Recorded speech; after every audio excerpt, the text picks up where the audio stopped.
A Muslim socialist mayor, Zoran Mamdani, is facing up against Eric Adams in this New York City mayoral race, along with other candidates that are straggling along.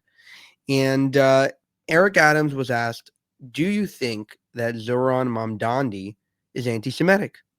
And he was pressed on this by Jake Tapper on CNN. He gave some interesting insight, and we'll give you a little bit of background after. So I want to turn to your likely Democratic challenger, Mamdani, because you said recently that the Jewish community in New York should be concerned about him. You've accused him of using anti-Semitic rhetoric. What specifically has Mamdani said that you think is anti-Semitic? Pro-Hamas. Hamas is a dangerous terrorist organization that should be destroyed. When you embrace the philosophies of Hamas, not only what they do to their own people, but what they did in Gaza to lift them up and praise them, I think that's a clear indicator that something is wrong with that. But he has to when did he praise Hamas? I don't recall him ever praising Hamas. There's several videos, even during his days of being a rap artist, of praising Hamas and other terrorist groups. And so a little research, you'll be able to find it. But I'm not competing against him only for what he's done and praising Hamas. I'm competing against him because this is not a socialist city. And that much of what he's promising to people, which I think is really deplorable, people that are struggling, like my family did, living without the means that we needed, when you promise them that you're going to give everything away free and you don't have the authority as the mayor to do so, he doesn't have the authority to raise income tax on the top 1% of New Yorkers.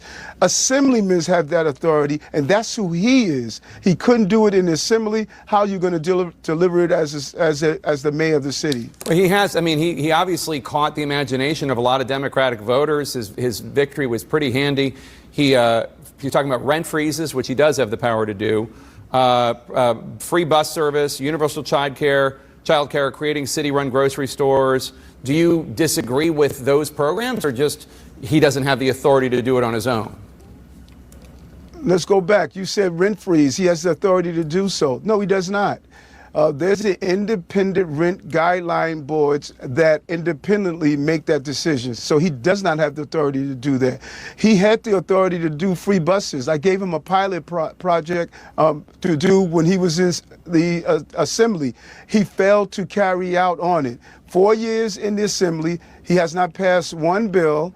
He's making promises to people who are really struggling that he can't deliver on. The foundation of all the things he wants to do for free is coming from an income tax increase on 1%ers. He does not have the authority as the mayor to do that. He has the authority as an assemblyman, and he did not accomplish everything he's talking about doing now. He could have done in the state, but he failed to do so.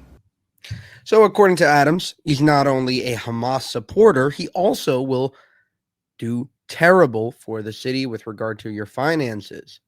Now, to be clear, he did not openly praise Hamas in the sense that he did not say, I love Hamas, or let's go Hamas. He did so in a sort of indirect sense where he praised the Holy Land Five, which is a group of 5 men who were the leaders of the Holy Land Foundation for Relief and Development, a charity that the U.S. government designated as a supporter of Hamas.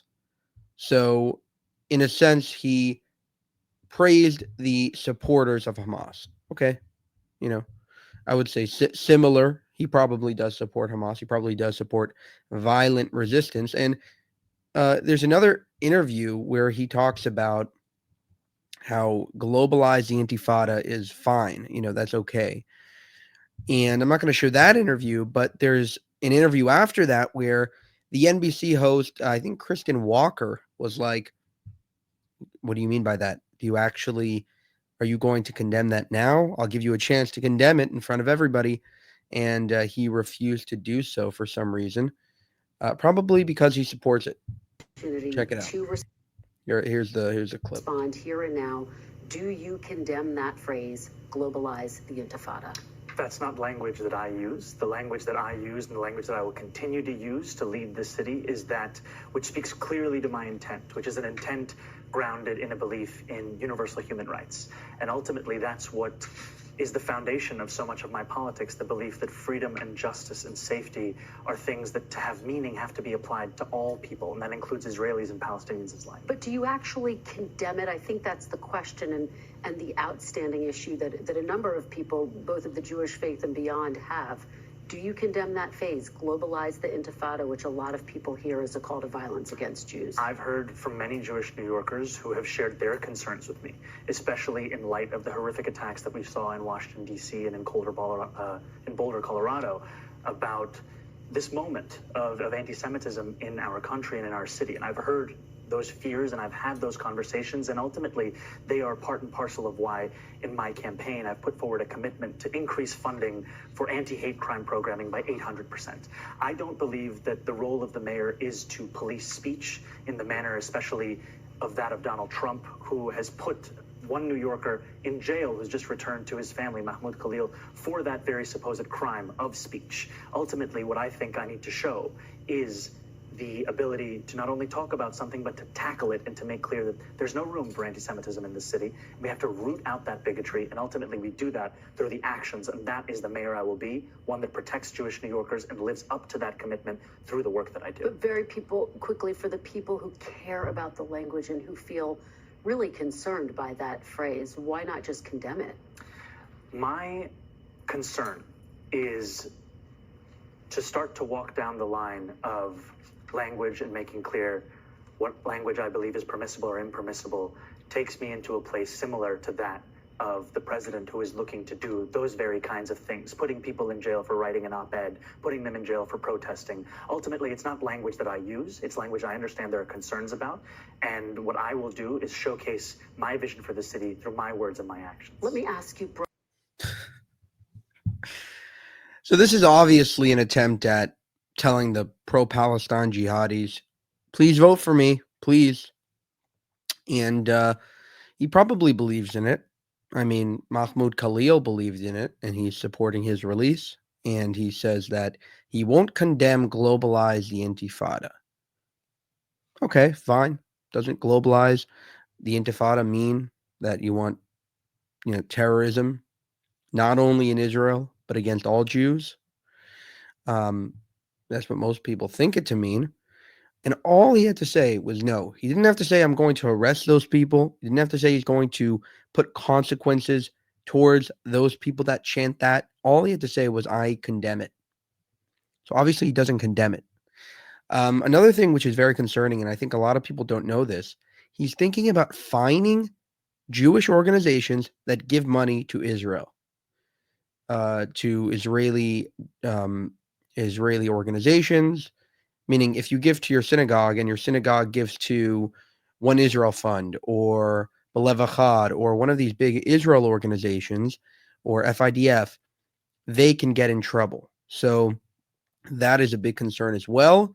And what is he going to do with the NYPD? Is he going to actually deploy them if a pro-Hamas protest is at a synagogue? I would venture to guess not. So I definitely would not vote for this guy. And if I was Jewish, I would try to avoid, not avoid, but I would try to do anything possible to elect Eric Adams or whoever's the leading candidate when the time comes to vote. It is not over yet, so don't give up. Don't move to Israel or move to Florida yet. But if he wins, you would be justified in doing so. For more, to support us, you can go to buymeacoffee.com/JewishUncensored. You can also go to our channel memberships page to gain access to exclusive content. Thank you for watching, and I'll see you in the next one.